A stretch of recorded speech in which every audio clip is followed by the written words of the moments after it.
Alors, c'est parti pour cette première session de chercheurs d'or.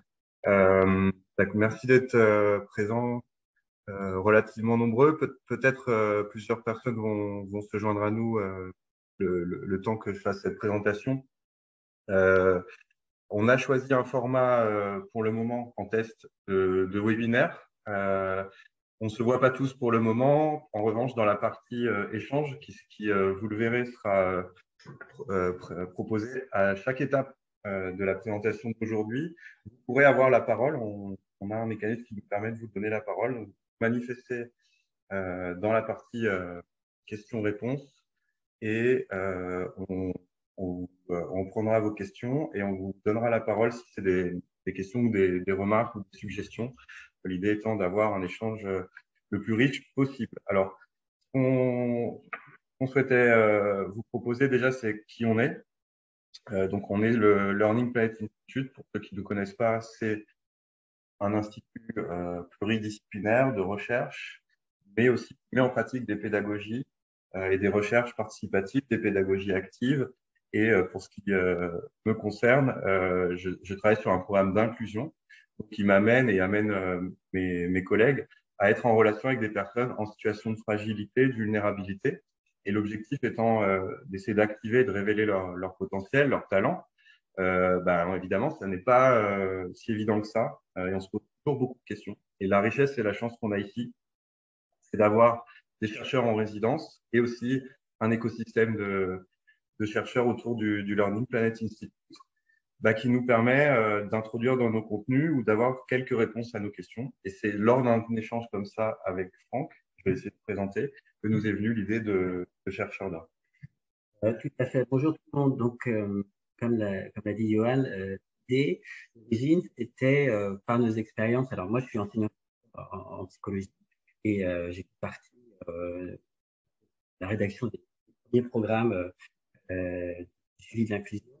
Et on a toujours la question des échanges, des discussions entre disons, chercheurs et praticiens, entre les gens, les personnes qui sont dans les labos sur le terrain de recherche et les personnes qui vont dans ce cas-là chercher les talents. Et on avait besoin, enfin moi je sentais qu'on avait besoin et organise des moments de discussion, d'échange pour qu'on puisse avoir parfois, par exemple, le même vocabulaire ou les mêmes thématiques, les savoirs partagés. Et donc on s'est proposé de monter. Alors on l'espère que ça va durer à hauteur d'une et 2 mois, en tous les cas la première année. Et monter ces séminaires, chercheurs d'or, et on est ravis aujourd'hui Raphaël Grasset, qui va à sa façon. Raphaël est un docteur en sciences de l'éducation, et il est également intervenant dans les masters, enfin, dans un des masters du Learning Planet sur et qui est le fondateur d'un outil qu'il va vous présenter aujourd'hui aussi, qui s'appelle Learning Coach, dans le cadre d'une société fondateur qui s'appelle Training.io. Raphaël, du coup, tu es docteur en sciences d'éducation, tu t'es spécialisé dans les dispositions à apprendre et dans les pratiques collectives d'apprentissage. Tu es associé à l'équipe AP4D de l'Université de Nanterre. Je l'ai dit, tu enseignes dans les masters Learning Science du Learning Planet Institute. Et puis, à côté de tes activités scientifiques, il y a cette société qui conçoit des solutions pédagogiques innovantes qu'on va voir ancrées dans l'aspect scientifique du travail et plus largement les sciences cognitives. La question qui nous préoccupe déjà, c'est comment commencer un cycle comme ça qui s'appelle chercheur d'or. Donc, c'est-à-dire qu'on est tous soit chercheurs en tant que chercheurs scientifiques, ou bien on cherche à faire avancer des trajectoires de vie, d'accompagner des personnes. Et à partir de là, les thématiques qu'on a choisies pour chercheurs d'or, c'est toujours correspondre à un défi auquel des praticiens de l'accompagnement vont pouvoir être confrontés dans leur carrière ou dans des situations particulières. Pour cette première, merci d'avoir accepté d'essuyer les plâtres quelque part. On va s'intéresser à ce qui favorise l'engagement dans un processus d'apprentissage. quel qu'il soit. Alors, c'est particulièrement délicat hein, quand on s'adresse à des personnes qui vont être en situation, enfin, qui subissent une situation qu'on va dire non désirée. Nous, notre objectif, c'est de les amener à une situation désirable, je sais pas, mais en tout cas choisie. Et du coup, il va falloir avancer, bouger. Et parfois, elles peuvent connaître des blocages qui sont liés à des expériences passées, par exemple l'expérience de l'école, ça peut être très traumatique, ou bien connaître des situations où la confiance en soi est grévée et la confiance en les autres aussi. Donc, cette confiance altérée, qui souvent peut être une conséquence d'une situation d'exclusion, eh bien, ça peut être compliqué pour nous, en tout cas, d'arriver à réactiver certains mécanismes cognitifs et puis peut-être faire comprendre qu'est-ce qu'il y a derrière ces mécanismes cognitifs qui facilitent l'adaptation, le changement de posture, l'apprentissage. Et puis à nous aussi, à travers nos postures, ce qu'on crée autour de ces personnes, d'être ajustés à ces réalités-là et à l'idée de les faire accéder à ces premiers pas d'un changement, de renouveler ce qu'on est, qui on est, ses savoirs. C'est là où la question d'apprendre et apprendre à apprendre a émergé.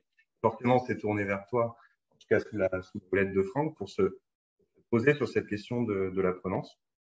Et donc, tu as choisi comme titre Conviction pédagogique, désengagement à l'apprenance. De ce fait, moi, ça m'amène à deux questions pour que tu puisses démarrer enfin cette intervention. C'est pourquoi tu as choisi ce titre et puis, plus largement, qu'est-ce que l'apprenance? Ok, donc je pars. Alors, on va couper le son. Non, découper. On a juste un petit écho. Est-ce que ça... Non. Alors, je sens ce qui se passe. C'est bon, ça marche mieux comme ça. Alors, on a juste quelques personnes où le son se coupe parfois lorsque vous êtes loin du micro. Ok, donc moi, je vais essayer de me rapprocher du micro. Donc, bonsoir à tous et merci à vous deux pour l'invitation. Donc, comment est née cette vision de cette présentation? Alors, comme vous avez pu voir, le titre un peu marketing LinkedIn, c'était comment générer et entretenir l'apprenance, qui, je pense, va être quelque chose d'assez dur. C'était un peu la fin de ma thèse, des quelques petites propositions sur qu'est-ce qu'on va faire dans le futur pour ça. Donc, on va revenir un petit peu à l'étape d'avant aujourd'hui. Et pourquoi on en est arrivé là? Parce qu'effectivement, quand Johan, tu m'as demandé d'intervenir et que tu m'as parlé du public cible de cette conférence aujourd'hui, qui était quand même aussi beaucoup les publics d'accompagnateurs de personnes en difficulté, etc. Quelque chose qui revenait souvent, c'était effectivement la difficulté à engager et parfois l'abandon en formation. Donc, c'est pour ça qu'on a commencé à parler du désengagement. Et pour moi, le désengagement, c'est un petit peu l'antonyme de l'apprenance presque. Donc, on va voir un petit peu tout ça ensemble. Et alors, si tu passes à la slide d'après, effectivement, j'ai renommé un peu ce titre marketing en conviction pédagogique du désengagement à l'apprenance. Et donc, on va voir ensemble. J'ai prévu en fait un format. J'aime bien tenter des formats qui sont parfois un petit peu casse-gueule, pour être tout à fait honnête. C'est-à-dire que en fait, j'ai ramené 6 phrases. J'ai ramené 6 phrases que je vais partager avec vous de différents penseurs, que ce soit des chercheurs, des consultants ou autres. Et on va passer un peu de temps sur chaque phrase. Et l'idée, c'est de vous partager chacune de ces phrases et aussi de voir un peu quelle est votre expérience et votre retour par rapport à chacune d'elles. Et dans l'ensemble, en fait, d'essayer de faire le lien entre l'ensemble de ces phrases et d'en tirer un peu une vision, une philosophie pédagogique qui est liée au désengagement et à l'apprenance et comment on va tendre vers l'apprenance. Donc, c'est pour ça que je parle de conviction pédagogique, parce que c'est des phrases de personnes qui sont assez engagées en général. Voilà, et donc quand je dis que c'était un peu casse-gueule, parce que je vais vous demander de participer, ceux qui sont présents. Donc, dans un premier temps, je pensais que c'était plutôt des personnes qui accompagnaient des personnes en difficulté. Et puis là, dans les noms que je vois de personnes présentes, j'en connais quelques-unes qui sont pas forcément dans ce cas-là. Donc, on va voir ce qui va se passer. Bonjour Lucie, je vois que tu es là. C'est cool. Donc, on va voir tout ça. Et l'idée, ça peut être un peu casse-gueule dans le sens où soit vous réagissez pas, soit ça vous parle pas, soit on passe 50 minutes sur une phrase et on n'arrive pas à parler des autres. Donc, il va falloir tenir un petit peu le temps. On va essayer de passer 5-6 minutes sur chacune des phrases. Et comme tu l'as dit, à la fin, de garder peut-être 5 minutes pour que je vous parle de Learning Coach, qui reprend un peu l'ensemble. Voilà. Donc, du désengagement à l'apprenance, déjà, ce titre, il est un petit peu... encore une fois, c'est presque un titre semi-marketing parce qu'en fait, après, en tant que chercheur, il faut définir les termes. Et désengagement, déjà, c'est pas de l'engagement et c'est pas du non-engagement. Ce sont déjà deux choses différentes. Non-engagement, c'est de ne pas se mettre dans la formation, et désengagement, ça va être de quitter la formation. Donc, en termes de motivation, c'est lié à deux choses. C'est lié à la motivation avant la décision de rentrer en engagement, et c'est lié à la volition, c'est-à-dire la capacité à rester, à maintenir son intention pour rester dans l'action de l'engagement. Donc, là, aujourd'hui, que votre situation, ce soit d'être avec des apprenants qui soient pas engagés, engagé ou désengagé, chacun va venir un petit peu de son environnement, de son milieu, et ça, je ne peux pas trop le gérer, je ne sais pas d'où vous venez. Par contre, on va essayer un peu d'aller ensemble vers l'apprenance, en fait. Voilà, c'était un peu l'idée de ça, en fait. C'est comme ça que j'ai un peu vu les choses. Donc, que chacun parte de l'endroit où il est en termes d'engagement, ça, on ne va pas trop le définir, mais si tu passes à la slide suivante, déjà, par contre, on peut un peu se définir ce vers quoi on va, donc l'apprenance. Un certain nombre d'entre vous connaissent déjà ce terme sûrement, qu'on va caractériser comme un ensemble de dispositions favorables à l'acte d'apprendre. Donc en psychologie sociale, une disposition, ça équivaut à une attitude et c'est composé de trois facteurs, donc des facteurs affectifs, cognitifs et conatifs. Donc en termes, quand on parle d'apprentissage, de quoi on parle? En termes affectifs, très simplement, c'est est-ce que j'aime ou pas apprendre. En termes cognitifs, c'est est-ce que je pense que l'apprentissage tout au long de la vie, c'est important? Et il y a certaines personnes qui disent non, une fois qu'ils ont fini leurs études, c'est fini. J'en ai rencontré, ça peut paraître un peu choquant pour nous qui sommes au Learning Planet Institute aujourd'hui, mais ça existe. Et puis l'aspect conatif, c'est aussi l'engagement. Est-ce que je vais saisir les opportunités d'apprentissage qui se présentent à moi en fait? Et alors ça peut être à la fois par des critères internes, mais aussi par des facteurs externes qui vont influencer en fait. La formation, elle est à 200 km de chez moi, j'ai pas le permis de conduire, et ça, on y reviendra. Comment je fais? Voilà. Là, en ce moment, je lance une recherche sur les facteurs d'engagement en formation avec l'ARACT des Hauts-de-France. Et effectivement, il y a des facteurs externes qui sont extrêmement importants sur le bassin économique, sur les filières à disposition. Et des facteurs positifs aussi, hein. Par exemple, aujourd'hui, il y a énormément de filières de CFA, de pâtisserie qui sont pris d'assaut parce qu'il y a Top Chef. Donc voilà, il y a plein de facteurs externes aussi qui viennent jouer, qui ne sont pas que internes à l'individu, mais on va essayer quand même de voir un petit peu comment tous ces facteurs vont nous aider potentiellement à approcher l'apprenance. Apprenance qui n'est pas une panacée en soi non plus, parce que c'est pas parce que quelqu'un est en apprenance qu'il va forcément passer à l'action.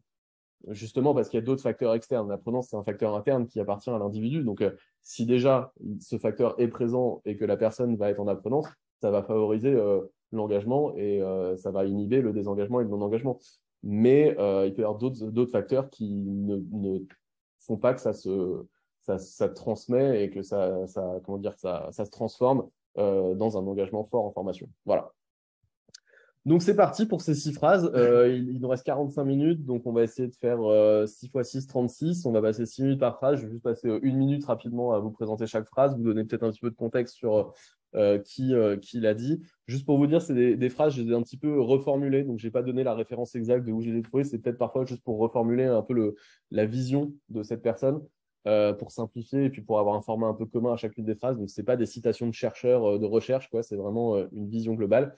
Et après, j'espère que vous aurez des choses à partager sur ces choses-là. On commence. Alors, la première que vous avez peut-être sûrement déjà lue quelque part, on apprend toujours seul, mais jamais sans les autres, donc qui est aussi de Philippe Carré, donc l'auteur qui a établi la définition de l'apprenance, mais qui n'est pas nouveau en fait.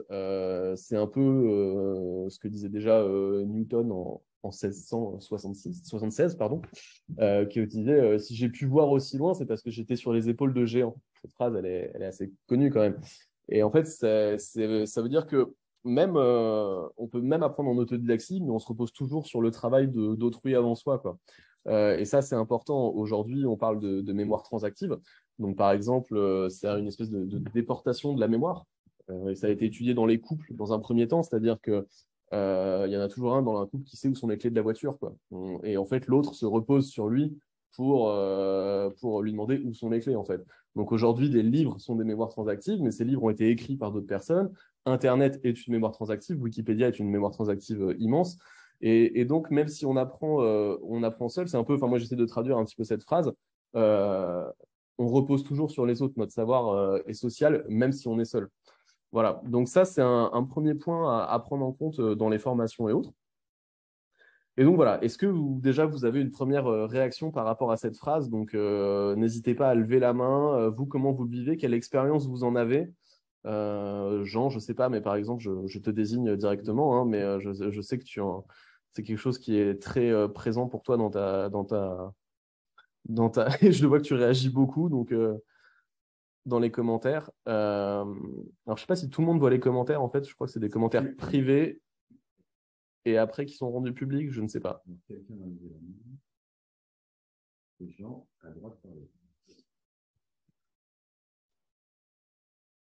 Oui, est-ce que tu arrives à parler? Est-ce que tu arrives à partager? oui. Allô, Raphaël. Ici la Normandie, Raphaël. Bonjour. Alors, Bonjour ah oui. Alpi. Oui, Bonjour mais moi, Alpi. Ah Bonjour oui, ok, Raphaël. je t'entends. Bonjour, ici la Normandie. Merci. Oui, moi j'interprétais cette phrase de Philippe Carré sur une autre dimension, c'est qu'on a besoin de la reconnaissance des autres pour s'engager. Donc Ok. la question de la reconnaissance est capitale dans le concept d'apprenance pour moi. Et dans quel sens, tu vois, cette reconnaissance, ça nourrit quel besoin? Eh ben, la prise de risque, la découverte, la progression et l'atteinte de l'objectif. Si on n'est pas reconnu comme apprenant, on ne pourra pas s'engager durablement, me semble-t-il. Et concrètement, quand tu mets ça en place dans tes formations, toi, comment est-ce que tu reconnais tes apprenants? Comment est-ce que tu Bah, ça, connaissance? ça passe beaucoup par un temps d'échange, un temps d'écoute, et je pense que l'une des 4 activités principales pour mettre en place des actions de formation durable, c'est de prévoir des activités d'implication pour que chaque apprenant puisse, d'une manière ou d'une autre, s'impliquer et s'impliquer avec les autres. Donc, reconnaître l'individu en tant qu'apprenant, en fait. Voilà, voilà, exactement. Ok, super, merci. Est-ce que quelqu'un d'autre a quelque chose, une autre intelligence à rajouter à celle apportée par Jean? Isabelle Legrand. Donc, vous pouvez utiliser, donc, comme l'a fait Jean, la main. Je ne sais pas si on m'entend depuis ton micro. Alors, ouais. Non, mais Pardon. Donc, normalement, vous avez une main en bas de votre écran. Si jamais vous voulez parler, vous pouvez lever la main. Et il y a Q et R. Questions et réponses. Et Johan vous donnera la parole. Alors, donc, on a Isabelle. oui, pardon. Je vais prendre Isabelle Legrand. Donc, il y a Louis, Isabelle et Janine. Bonjour, vous m'entendez? Bonjour, est-ce que vous m'entendez? 5 sur 5. Ah, super, bonjour à tous. Oui, apprendre par les pairs, c'est vrai que nous, on l'utilise aussi. Contrairement au témoignage précédent, c'est plutôt de réassurer aussi, être dans la même situation de risque, de faiblesse, de peur. Donc pour moi, c'est aussi un moyen. On n'apprend pas tout seul, mais jamais sans. On apprend tout seul, mais jamais sans les autres. C'est de se dire aussi qu'on est un petit peu tous dans le même bateau, notamment pour les problèmes qui sont en insertion, en inclusion, les publics fragiles. Ça permet aussi une émulation et un élan, on va dire, positif. Donc souvent, ces publics-là sont un peu accompagnés en one-to-one, c'est-à-dire que, en général, il y a quand même des grosses équipes derrière qui accompagnent vraiment presque en prenant par la main. Et vous, pour vous, c'est bien aussi de les faire parler entre eux et de leur faire partager leurs problématiques à ce niveau-là. Oui, parce qu'on fait les deux, en fait. On fait de l'accompagnement individuel, mais par exemple, dans des formations orientées vers les chantiers d'insertion, les structures d'insertion, sur la confiance en soi et l'image de soi, la communication personnelle et professionnelle, ça a beaucoup d'effets positifs, parce qu'en fait, chacun se rend compte que il n'est pas le seul à être dans une galère, même si tout n'est pas partagé, parfois si, mais pas tout le temps. Voilà, c'est un moyen aussi de se dire, je ne suis pas tout seul. Super, merci. On avait Louis ensuite. Ouais, alors par contre, en fait, je sens que 6 phrases, ça va être beaucoup parce que voilà, c'est ça le problème. C'est ce que je disais au début. Ok, on va dire une personne parce que après, moi j'ai Pauline sur mon écran. Ouais, vous m'entendez? Oui, Pauline, oui.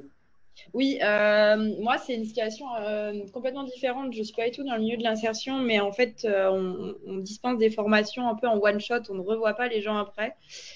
Et donc, il y a tout un travail d'accompagnement à faire pour qu'ils continuent à apprendre seuls et de leur donner les clés, et de pas seuls, de se reposer sur les autres, ce que disait Isabelle, leur faire comprendre qu'ils sont tous dans le même bateau et qu'ils peuvent se reposer sur les autres personnes qui sont en train d'apprendre avec eux. Ils ont tendance à vouloir faire seuls, continuer tout seuls. Et en fait, oh, pardon. Ouais, non, c'est quelque chose qui est important, c'est une problématique qu'on essaye de résoudre, c'est le fait de ne pas les revoir après, comment faire pour qu'ils continuent à s'entraîner, à progresser, sans le formateur leur donner les ressources à lire, à visionner, ou d'autres personnes autour d'eux. Donc effectivement, développer l'autonomie de l'apprenant, c'est un dû, mais qui est très compliqué à mettre en place justement quand on a des ressources limitées. Et peut-être la vision qu'il faut avoir, justement, si on fait un peu la synthèse de tout ce qu'on s'est dit, c'est de penser que l'autodidaxie, ça veut pas forcément dire apprendre seul, quoi. Et justement, ça, je pense que une fois, j'étais à une conférence où Philippe Merlieu en parlait, et de ne pas penser l'autodidaxie comme genre en étant tout seul et à devoir tout affronter tout seul. Voilà. Alors, je suis désolé, mais on avance. Donc, peut-être notez. La remarque de Dani sur le fait que la première partie de la phrase lui semble discutable, parce que de nombreuses situations demandent d'être à deux pour apprendre, notamment sur la fête. Je pense qu'elle amène avec ça l'idée qu'il y a quelqu'un qui a besoin de montrer le geste, ou qui doit être tranquille. C'est peut-être là-dessus qu'il y avait une nuance par rapport à ça. Alors, on va voir avec la citation suivante justement que ça fait sens par rapport à la remarque. En fait, je crois qu'il y a plein de choses qui sont dites dans les commentaires. Il faudra peut-être les sortir, je ne sais pas, parce qu'il y a une richesse assez importante. Mais on va passer à la slide suivante, donc, qui est de Carl Rogers. Justement, j'ai pris un peu le pendant. On apprend bien que ce qu'on a étudié par soi-même. Donc, d'un côté, on nous dit, on n'apprend jamais seul, mais en même temps, de l'autre côté, Carl Rogers, qui est le père de la psychologie humaniste, on dit oui, mais en fait, globalement, tout ce qu'on apprend bien, ce qu'on intègre bien, finalement, c'est que par notre propre travail. De quoi on parle quand on parle de ce qu'on a étudié par soi-même? Pour moi, ça va plus loin. C'est quoi la différence entre une donnée, une information, un savoir, une connaissance? C'est une progression. C'est-à-dire qu'une donnée, c'est quelque chose d'instructuré, une information, ça va être structuré. Un savoir, c'est un ensemble d'informations qui vont être socialement acceptées. Et finalement, une connaissance, c'est quoi? La connaissance, en fait, c'est faire l'expérience intime du savoir, en fait. C'est l'intégrer, c'est arriver à toucher le noumen, donc au-delà de la phénoménologie, arriver à toucher la nature profonde de l'objet. Et je pense que Carl Rogers parle de ça, en fait, quand il dit ça, c'est-à-dire qu'on a vraiment intégré quel est l'objet même de ce qu'on est en train d'étudier. Et ça, on peut le vivre que par l'expérience. Donc, d'un côté, on a besoin des autres, avec Philippe Carré, sur apprendre, on ne peut pas se passer des autres. Mais en même temps, l'acte final d'apprendre, il passe par cette expérience intime qu'on doit faire avec le savoir. C'est un peu ce que je voulais mettre en avant avec cette citation. Et est-ce que, maître QNR, nous avons des... Tout de suite, là, tu viens d'exposer nous. Et par contre, il y avait peut-être Louis qui souhaitait s'exprimer Alors, Imagurel. Non, mais en fait, je suis moi oublié. C'est pas grave. Là, tu m'as pris un peu sur de faux. Précédente, merci. En fait, je suis exactement dans la situation. Je prends des savoirs seuls que je retransforme pour d'autres personnes. Je les apprends bien parce que c'est moi-même qui les utilise pour les retransmettre à d'autres personnes. Donc, en fait, ces deux phrases, je les vis. Voilà, pour ma pensée. Merci, Louis. On a une remarque d'Hélène aussi. Alors, c'est quoi la remarque d'Hélène? Je travaille autour des 5 d'apprentissage. L'apprendre ensemble, engagé, étudier par soi-même la notion de plaisir essentielle pour... On va en parler du plaisir, on va y arriver. J'y vais petit à petit. Okay. Et une remarque peut-être aussi d'Arnaud Trenouès qui dit: est-ce que implicitement cette phrase ne renvoie pas à la première partie de la citation de Philippe Carré? Oui. Non, mais la phrase de Philippe, effectivement, encompasse l'ensemble. Mais comme elle est un petit peu antagoniste, c'est un peu un oxymore, j'ai préféré l'aborder par 2 chemins différents, quoi. Mais effectivement, on apprend toujours seul. Je pense qu'il fait référence à cette expérience intime de l'apprentissage.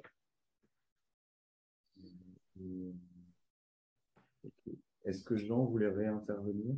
Ah oui, alors si vous voulez baisser la main, n'hésitez pas, enfin, appuyez sur le petit bouton parce que sinon, on ne sait pas si vous êtes toujours intéressé pour parler ou pas. Non. Ah. Donc, il ne reste plus que Isabelle potentiellement. Non? Non, non, merci, non. Très bien, très bien. Bah, c'est bien, le temps de parole s'équilibrera entre les différentes phrases alors. On va passer à la suivante. Alors, je me suis auto-cité, mais c'est pas de moi. C'est un petit peu. En fait, j'ai fait la synthèse c'est comment justement, moi j'ai fait l'expérience intime de ça et comment je l'ai réinterprété.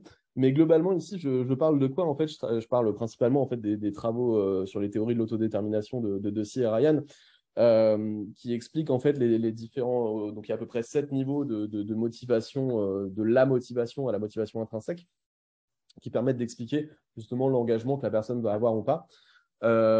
Et la théorie se lie à plusieurs niveaux. On peut aussi parler des besoins fondamentaux. Donc justement, quand on parle d'autonomie, de compétence et d'appartenance, donc là, on revient un petit peu avec l'appartenance à la reconnaissance dont parlait Jean tout à l'heure, qui est très important, et à l'autonomie aussi qui a été évoquée justement par Isabelle juste avant.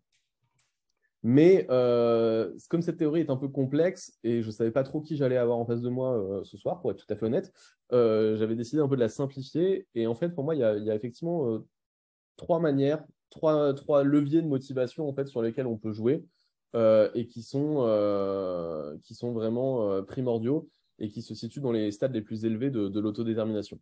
Donc déjà par intérêt. Donc là, c'est là où on retrouve le plaisir qui a été évoqué juste avant. Moi, par exemple, je pourrais vous apprendre plein de trucs sur les fourmis. Pourquoi? Parce que je trouve ça cool. Mais j'ai j'ai rien d'autre. Genre, je n'en fais rien. Ce n'est pas utile. Mais voilà, je trouve ça passionnant. Soit pour nourrir ses valeurs. Et donc là, on revient un petit peu dans les thématiques du Learning Planet Institute. Voilà, par exemple, si je suis convaincu que la transition écologique, c'est quelque chose d'important, je vais apprendre le tri sélectif. Pas parce que ça me passionne, mais parce que ça va nourrir en fait les valeurs que j'ai par rapport à l'apprentissage et par rapport à mes actions dans la vie de tous les jours. Ou alors par besoin. C'est le plus concret, c'est l'exemple que je donnais tout à l'heure, c'est je suis au chômage, j'ai un travail qui peut me mettre offert, mais c'est à 200 km, je dois passer le permis de conduire. Et ben j'apprends à conduire parce que c'est nécessaire. Et donc ça, pour moi, c'est un peu la synthèse de cette théorie de l'autodétermination. 3 choses à se rappeler sur quoi on peut jouer en fait quand on rencontre des personnes pour les motiver à apprendre. Et en particulier sur des publics en difficulté, comment est-ce qu'on peut identifier leurs intérêts, leurs valeurs et leurs besoins et comment on peut jouer dessus. Donc ça, si vous avez des partages dessus, on est preneur.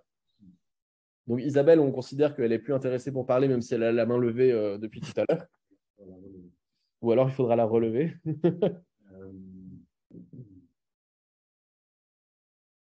Du coup, moi, j'ai une question. Alors, je coupe mon son, vas-y. J'ai une question justement à travers ça, ou une remarque, c'est que la confiance avec les personnes et aussi la qualité du groupe, qu'on va collecter assez vite ces intérêts, valeurs, motivations profondes. Mais c'est parfois un processus lent. C'est peut-être que c'est déjà pour nous, en tout cas, c'est un premier résultat d'apprentissage, d'apprendre quelle est sa motivation. Ça fait partie des attendus pédagogiques qu'on pose, apprendre à devenir soi.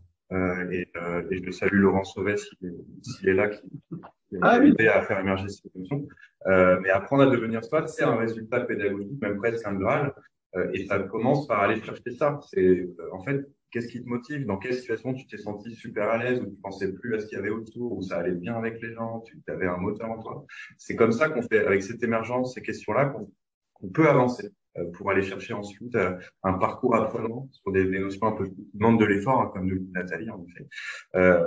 C'est vrai que c'est ça qui est clé, c'est aller chercher cette motivation intrinsèque. Mais là, tu parles de la personne en elle-même, mais pas du formateur potentiellement. Moi, mon micro, il est toujours activé, je pense. C'est le son juste que j'avais coupé. Donc là, tu parles, toi, de l'apprenant. Et effectivement, le formateur, même s'il est rapide, un formateur expérimenté peut être rapide, voilà, mais parfois, il n'a pas beaucoup de temps. Certaines personnes disaient qu'ils avaient 2 jours ou quelques heures avec un apprenant, quoi. Donc, comment est-ce qu'aujourd'hui, je pense qu'il faut changer de paradigme, c'est avant même de rencontrer l'apprenant, de savoir qui il est, quoi. pour orienter la stratégie de formation que tu vas mettre en place, en fait. Donc, savoir quels sont les intérêts, les valeurs et les besoins de mes apprenants, moi, c'est juste primordial. Et quand on parle d'ingénierie de formation, en général, c'est souvent passé à la trappe par les clients parce qu'il n'y a pas le temps, il n'y a pas l'argent, etc. Mais savoir qui est le public, c'est primordial pour faire une bonne ingénierie de formation, quoi. Tout à fait. Alors, on a Pauline qui a levé la main. Ouais, c'est. Alors, Pauline dit l'animateur a désactivé les conversations des participants. Ouais, dans le Miaou est réactivé. Le Miaou est réactivé, mais on ne peut pas écrire. C'était pas pour ça que je voulais prendre la parole. Moi, je continue à répondre aux questions en attendant. Cela veut dire que quand aucun des éléments n'est présent, il n'y aura pas d'apprentissage. Non, pas du tout. Pierre, c'est une très bonne question. En fait, si vous voulez, là, ces 3 éléments, ça reprend un petit peu les niveaux les plus élevés de la théorie de l'autodétermination. Donc, ça va être pour moi les éléments qui vont être les plus impactants. Après, dans la théorie de l'autodétermination, il y a des niveaux plus bas qui vont, par exemple, avant la motivation, qui va être vraiment l'abandon total, qui va être par exemple le fait de faire quelque chose pour éviter un aspect négatif, éviter une punition, éviter Donc par exemple, je ne sais pas si qu'est-ce qu'on peut faire qu'est-ce qu'on peut donner comme exemple. Je vais faire une formation parce que mon manager me l'a demandé, parce que sinon je sais qu'il y a une restructuration de l'entreprise dans 6 mois et que je vais être à la porte. J'ai aucune motivation à faire si ce n'est en fait de garder mon travail. C'est une forme de motivation, mais qui est moins impactante que les 3 principales. Et je pense que en fait, si on arrive en tant que formateur ou accompagnateur à au moins avoir une idée de ces 3 choses chez l'apprenant, même si elles ne sont pas toutes remplies ou pas, ça nous donne des leviers beaucoup plus puissants que d'autres que je n'ai pas évoqués aujourd'hui, en fait. J'espère que ça répond un petit peu à votre question, Pierre.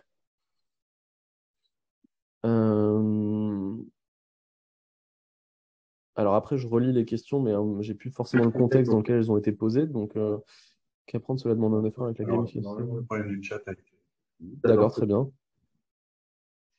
Il ne faut pas oublier qu'apprendre, cela demande un effort et avec la gamification systématique et l'obsession de l'expérience apprenant, on a tendance à parfois l'oublier. Alors oui, tout à fait, Nathalie. Je suis le premier à dire qu'apprendre, ça demande des efforts. Et même si on fournit des solutions technologiques que moi-même je construis, et ben en fait, oui, on peut pas. Il y a cette fameuse phrase de on peut pas faire boire un âne qui n'a pas soif. Donc ça, c'est globalement, ça reste quand même une difficulté globale. Mais au-delà de ça, en fait, apprendre, ça demande des efforts. Et tout ce qu'on voit passer aujourd'hui en termes de marketing, en termes de produits, de EdTech, etc., qui sont 5 minutes learning per day, neuro-marketing, neuro-learning, pardon, qui va rendre vos apprenants absolument accro ou qui va augmenter leur taux de participation de 200% et tout, j'y crois pas du tout, quoi. Enfin, en tant que chercheur, ça me paraît assez absurde. Et la gamification pour la gamification, parfois, pose plus de problèmes qu'autre chose. Une gamification bien faite peut apporter de la valeur, mais voilà. Et l'obsession de l'expérience apprenant, par contre, ça, c'est plutôt une bonne chose. Et donc, si on revient à Rogers, c'est un peu lui qui a mis en place justement la pédagogie centrée sur l'apprenant. Mais effectivement, il ne faut pas oublier les autres facteurs, des facteurs didactiques de gestion du contenu, mais aussi mathétiques, donc la manière, justement, ça va être un peu la phrase suivante. Tu avances plus vite que moi, elle était déjà passée sur la phrase suivante, mais c'est très bien. Justement, les aspects mathétiques, c'est-à-dire le rapport que l'apprenant va avoir avec l'apprentissage et quelles sont ses caractéristiques internes, donc quels sont ses enjeux, ses ressources et ses contraintes. Merci d'avoir avancé à la slide suivante. Tu me sers de timekeeper aussi.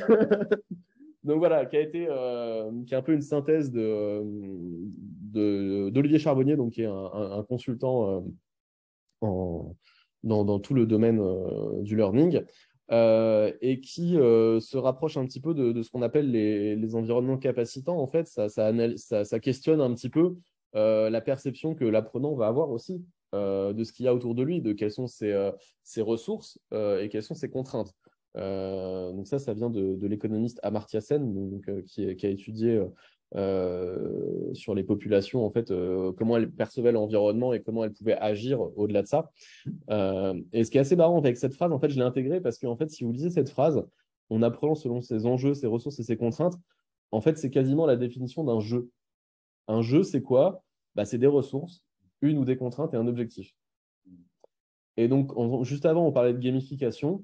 Et ben, une gamification bien faite, justement, ça peut amener de l'apprentissage si on peut envisager ça sous l'angle pédagogique nécessaire, quoi.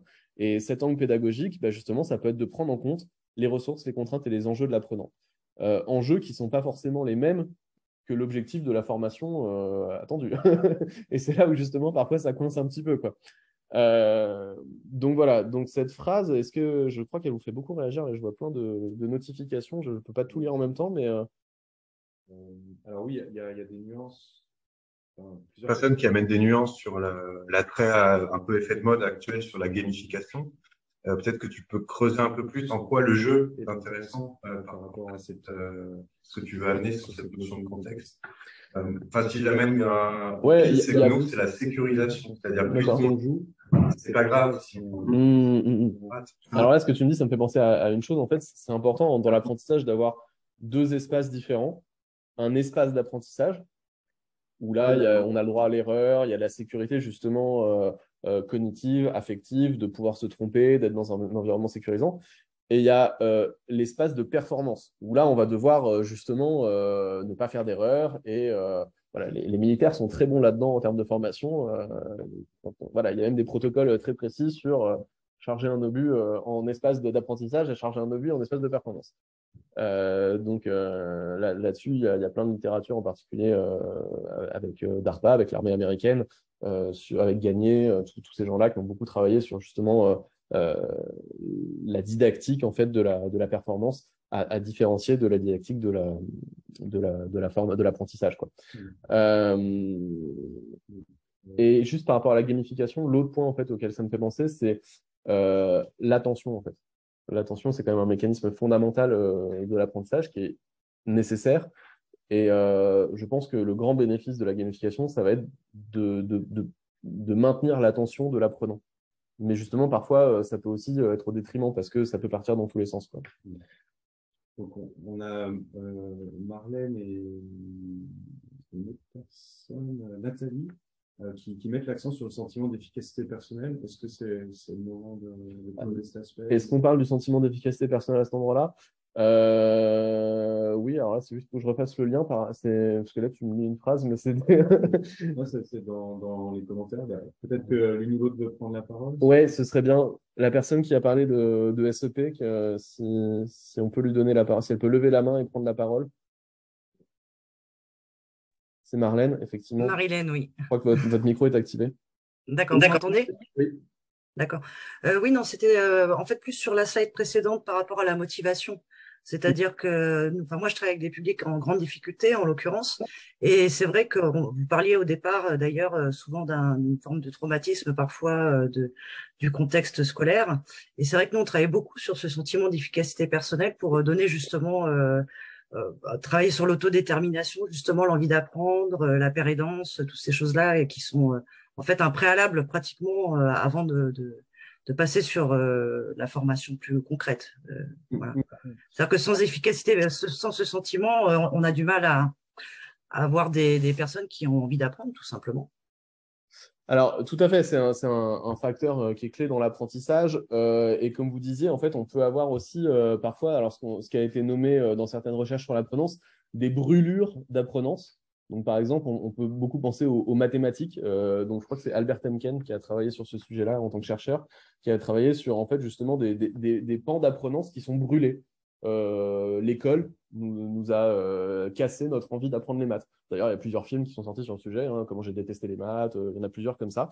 Et c'est ce sujet-là en particulier qui vient à l'esprit, mais il y en a d'autres. Et certaines personnes peuvent avoir des brûlures d'apprenance à certains endroits qui peuvent être intéressantes d'identifier aussi, justement, quand on a des publics fragilisés déjà.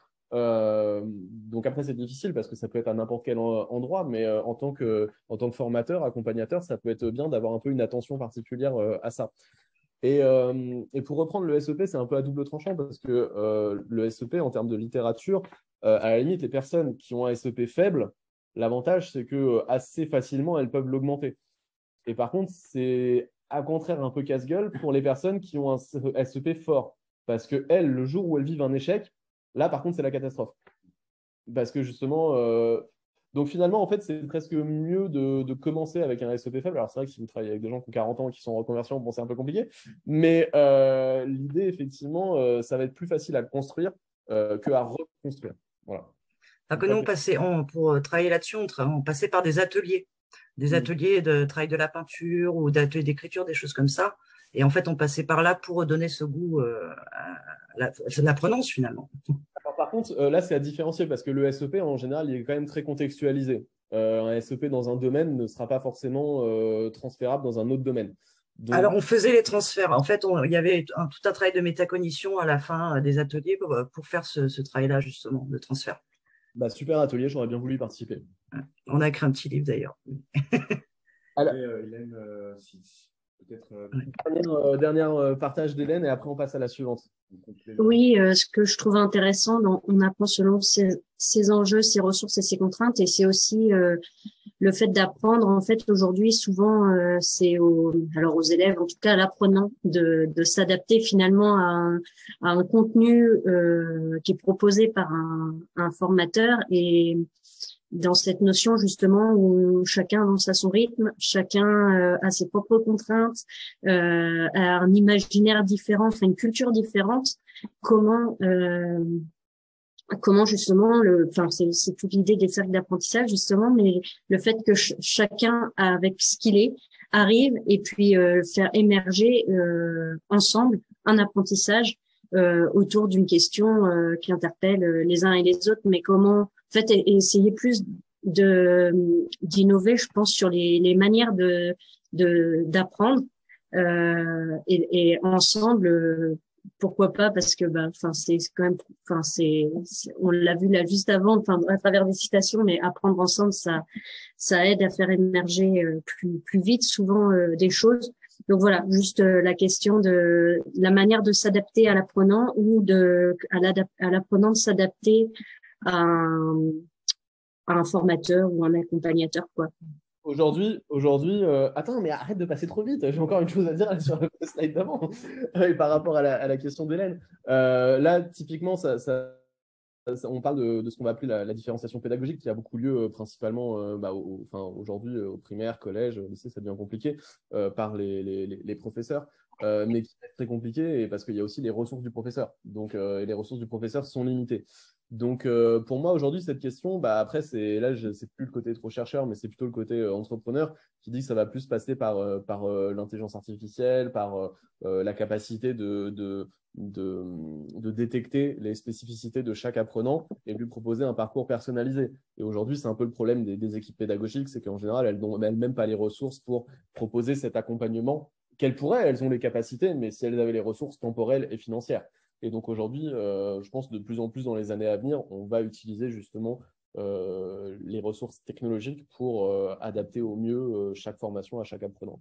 Voilà. Ouais. Et au-delà de ça, si je peux rebondir, il y a quelqu'un qui parlait justement tout à l'heure des outils, le côté s'adapter à chacun. Il y a vraiment ce côté où comment créer l'autonomie aussi. C'était ça la question qui était venue tout à l'heure, l'autonomie chez un apprenant, c'est-à-dire en fait on a tous des capacités, on est tous en capacité d'apprendre, mais on n'en a pas forcément conscience. Et comment justement redonner cette conscience? Alors Hélène, ça j'y répondrai tout à l'heure, peut-être plus avec justement Learning Coach quand j'en parlerai tout à l'heure. Non, c'est une question absolument primordiale, je suis tout à fait d'accord. Je vais juste me permettre de continuer pour essayer de rester dans les temps et finir à 18h pour vous libérer à temps tous et respecter votre temps.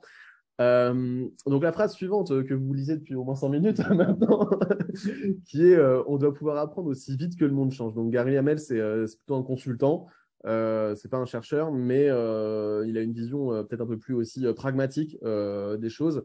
Et effectivement, c'est quelque chose d'assez primordial. Moi, ce que je vois, j'ai fait ma thèse en chiffres.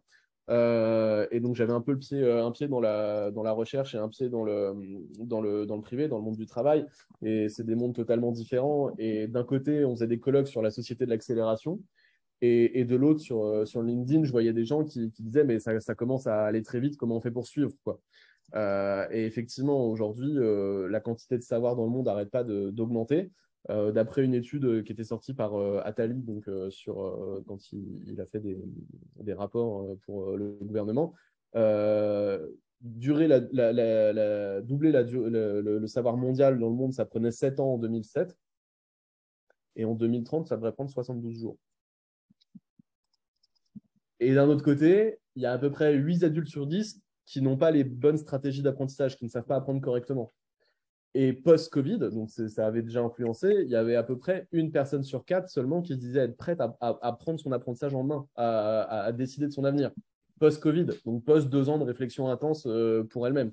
Donc aujourd'hui, il y a un vrai problème en fait à ce niveau-là en fait de comment on fait pour maintenir et développer l'employabilité aussi de chaque personne dans un environnement où l'information est explosive, elle n'arrête pas de se multiplier comme des petits lapins. Et de l'autre côté, les gens n'ont pas cette capacité à apprendre correctement, quoi. Donc est-ce que lifelong learning, oui, tout à fait, Jean. Mais après, c'est concrètement comment on le fait, quoi. Donc, comment on accompagne ces gens si justement on ne les aide pas à développer leur autonomie dont Hélène parlait juste avant. Ça m'envoie une question. Est-ce que derrière ça, bon, il y a évidemment des aspects peut-être techniques, mais là, j'y vois aussi des questions de posture, des questions de manière de faire, c'est-à-dire être aidant dans le chemin d'apprentissage qui doit aussi nous dépasser si on est je sais pas, l'enseignant, le formateur, le chargé d'insertion professionnelle. Forcément, on essaye d'agir pour que la personne n'ait plus besoin de nous. Mais qu'est-ce que toi, tu aurais comme conseils posturaux ou de manière de s'y prendre pour que finalement on active l'apprendre à apprendre tout au long de la vie à travers ce qu'on insuffle dans les phases où on est avec les personnes? Après, c'est pas à la charge de chaque formateur d'aider les gens à apprendre. Je veux dire, un formateur, c'est un expert sur son domaine. Voilà, tous les formateurs n'ont pas cette capacité à apporter ça.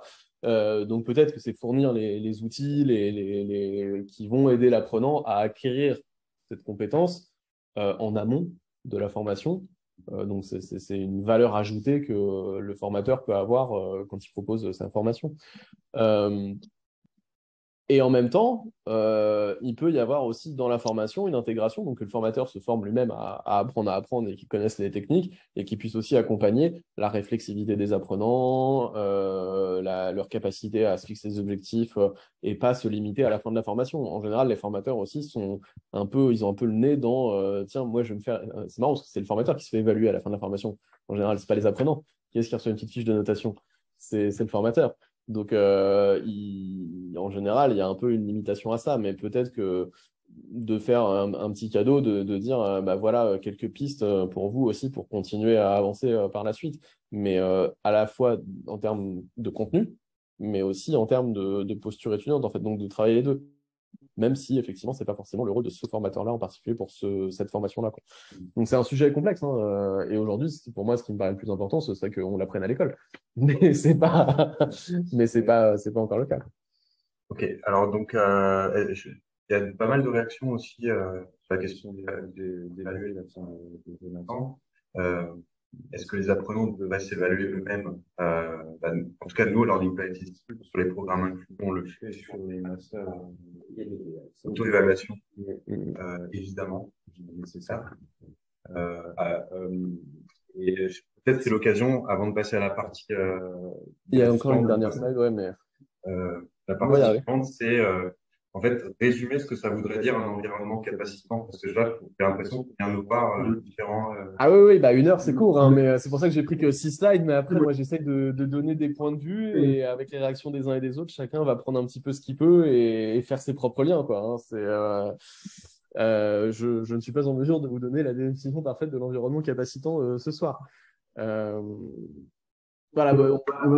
on va finir sur cette dernière phrase de Mérieux qui, là, justement, quand tu me demandais de parler un peu de posture juste avant, qui va plus parler, en fait, de la posture du formateur que de l'apprenant lui-même. Donc, Philippe Mérieux, qui est un grand pédagogue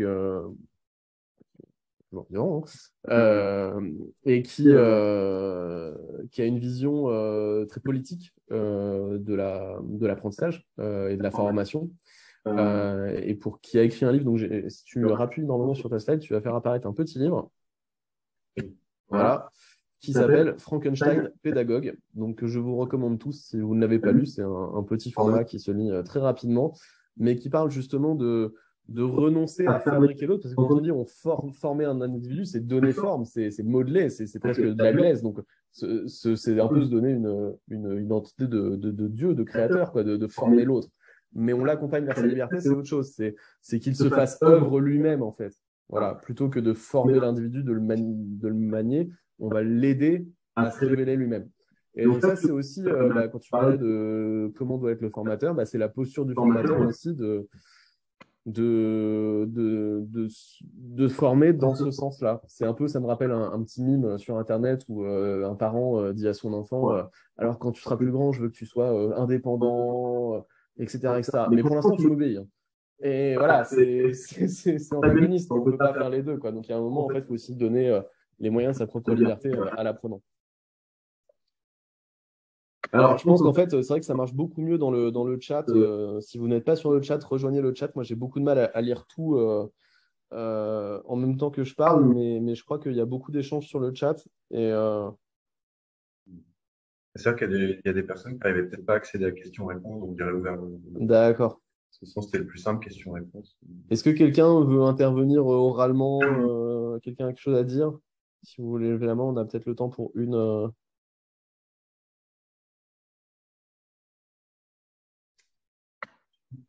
Eh bien, Isabelle? Oula. Allez, Isabelle. J'aurais pas dû dire. Juste très rapidement, c'est vrai que. Oui, pardon, je vous entends. C'est bon. Juste très rapidement, nous, on a des valeurs de l'éducation populaire et c'est vrai que tout ce qui est apprentissage, en tout cas ouverture sur la citoyenneté, il y a tellement de sujets. Déjà, ça entérine des éveils dans l'apprentissage également, dans la curiosité, dans l'échange d'idées, dans les confrontations, dans le désaccord. Et ça, je suis complètement d'accord avec Mérieux sur effectivement, on le forme pas, on l'accompagne, c'est ça. Et vers la liberté, oui, nous, on parle de citoyenneté en interne dans notre boîte, quoi. Faire des choix, se tromper. Tout à fait. Et puis oui, ça rejoint typiquement, et Jean dit aussi Bertrand Schwartz, mais c'est tout toute cette branche-là, effectivement, de l'éducation populaire. Et c'est pour ça que je disais tout à l'heure que Philippe Mérieux, pour moi, était très politique aussi. Enfin, c'est une vision politique, en fait, de la formation, quoi. Donc, c'est un engagement. Voilà. Écoutez, il nous reste 6 minutes. Donc, en fait, ce que je vais faire, c'est juste faire, vous dire que j'espère que chacune de ces phrases vous a parlé, vous a questionné, vous a choqué, vous a fait changer vos convictions. Alors, parfois, pour certains d'entre vous, c'était peut-être un peu des portes ouvertes déjà dans lesquelles j'ai mis des grands coups de pied. Certains d'entre vous connaissent très bien tous ces auteurs puisqu'on est un peu issus de la même filiation. Mais voilà, j'espère que vous arriverez à faire le lien. Et juste, en fait, moi, pour faire le lien aussi avec le reste de mon travail, donc si tu peux montrer la dernière slide, en fait, quand vous parlez d'autonomie tout à l'heure, Hélène, d'accompagnement à l'autonomie, justement, j'ai développé en fait un compagnon d'apprentissage qui est un compagnon d'apprentissage tout au long de la vie. Donc ça, c'est l'objectif pour dans quelques années. On travaille dur pour ça, mais qui vise en fait à accompagner l'apprenant, donc à développer à la fois son autonomie et à supporter sa performance d'apprentissage au travers de différents modules. Donc entre autres un module de profil pour savoir qui il est en tant qu'apprenant. Donc là, découvrir justement où est-ce qu'il se situe.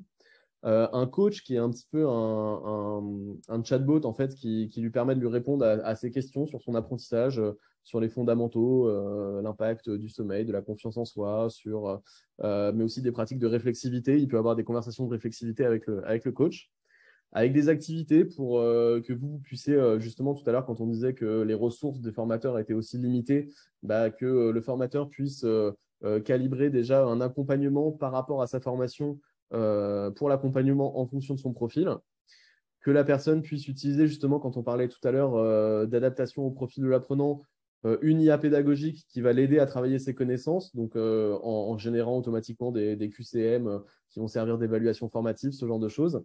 Et pour 2023, donc je travaille, peut-être que certains d'entre vous connaissent, avec un chercheur qui est spécialisé dans l'apprentissage collaboratif, qui est Denis Christol.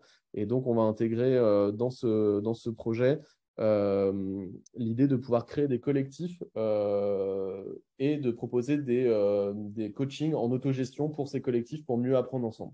Voilà, donc ça, c'est une application mobile qui est à disposition pour des apprenants ou autres et qui essaye de synthétiser un petit peu toute cette philosophie de formation que vous avez peut-être pu voir au travers de ces 6 phrases que j'ai partagées avec vous ce soir. Donc, si jamais vous êtes intéressé pour mettre ça à disposition de vos apprenants, n'hésitez pas à me contacter, vous avez les coordonnées. Voilà, il nous reste 3 minutes. Si jamais quelqu'un a un retour, une question, un feedback à faire, on a encore un tout petit peu de temps. J'ai essayé de tenir le timing, c'était un peu compliqué, mais voilà. Si vous voulez partager quelque chose, n'hésitez pas.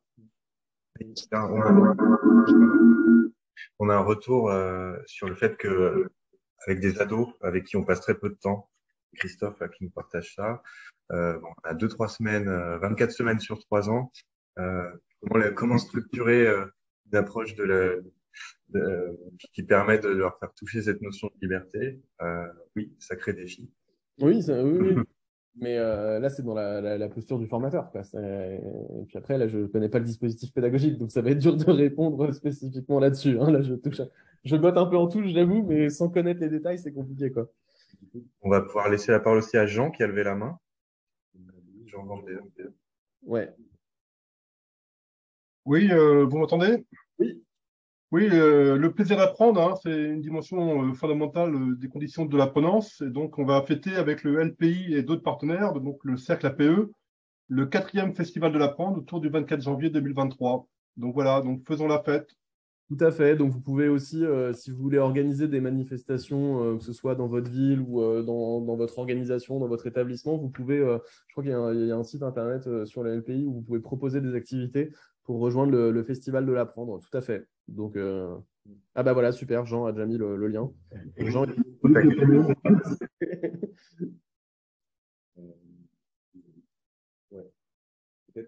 Hélène.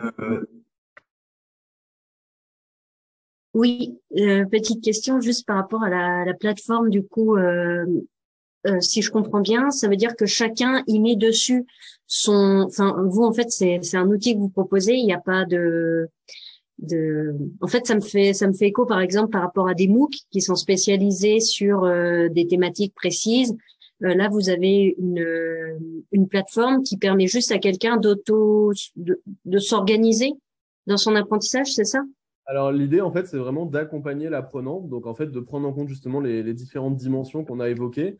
Et c'est pas de remplacer une formation, c'est pas voilà, c'est de se mettre en adjonction d'une formation existante pour accompagner l'apprenant justement dans quand on disait tout à l'heure que le formateur n'était pas forcément son rôle, c'était pas forcément d'aider l'apprenant à apprendre. Et ben aujourd'hui, il y a des solutions technologiques qui existent pour faire ça sur une grande quantité de personnes en même temps, quoi, tout en s'adaptant à chacune d'elles, quoi. Mais si jamais vous avez une précision, comme il nous reste, comme si l'heure est terminée, n'hésitez pas à m'écrire un mail et je vous proposerai qu'on se fasse un rendez-vous pour vous présenter plus concrètement là, à la fois le compagnon pour l'apprenant, mais aussi ce qu'il y a du côté de l'organisation pour comprendre qui sont ces apprenants et orienter sa stratégie de formation. Ouais, mais juste une petite remarque, c'est juste un petit questionnement que j'ai, c'est ne pas oublier aussi que dans les apprenants, il y a tout type de profil et il y a aussi des gens pour qui la technologie, on a beau être dans un monde du numérique, c'est toujours cette notion. Alors c'est un espace du coup adapté à un type de public, mais pas tous les publics, quoi. C'est ça que je veux dire. Mais c'est une bonne initiative. Voilà, c'est juste pas oublier ceux qui ne sont pas numérisés. Et je rappelle toujours que ça n'a rien à voir avec l'âge. L'acceptation de la technologie. Complètement. Qui n'est pas du tout lié à l'âge. Moi, j'ai des étudiants qui n'utilisent pas du tout de téléphone ou autre. Et au contraire, voilà, j'ai ma grand-mère qui écrit des mails à 90 ans. Alors que même pas, c'est un exemple, mais voilà. C'est souvent ce petit point que je souligne, c'est pas lié à l'âge, quoi. Écoutez, voilà, écoutez, j'étais ravi d'avoir vos remarques et de votre participation. Merci, ça a même été un peu beaucoup, donc j'ai pas pu tout lire, j'ai pas pu répondre à toutes vos questions. Je suis désolé. N'hésitez pas à m'envoyer un mail avec vos questions si jamais vous voulez vraiment une réponse à un point en particulier. Et j'espère que ça vous aura apporté des choses et que vous repartirez avec quelques petites pépites, puisque c'était la conférence. Ouais, très bien. Donc on va devoir clore, notamment parce qu'on a un partage de salles strict au sein du Learning Plan. On laisse nos collègues du Festival de l'Apprendre. Merci infiniment pour votre participation. Il y a eu un petit problème technique entre chat et questions-réponses. Il va falloir qu'on règle ça. On est preneur aussi d'organisateurs, d'appui de collègues ou de gens qui ont envie de s'exprimer en tant que chercheurs d'or, d'avoir cette tribune pour des personnes qui mènent des recherches et qui aussi s'occupent de ce que les praticiens peuvent vivre, ressentir. Et d'avoir cet échange-là, je trouve que ça a été très riche. Et merci Raphaël de prêter à cet exercice en ayant vraiment pris son essai le temps à chacun de poser ses questions, d'apporter ses remarques. Le format peut être un jour plus convivial aussi. Si tout le monde veut venir au LPI, on organisera quelque chose et on vit ça. Pour le moment, c'est un peu dans un temps interstitiel sur lequel on organise ces séquences-là. N'hésitez pas en tout cas à relayer. Je pense qu'on va essayer de poster ça aussi en vidéo sur un réseau de diffusion.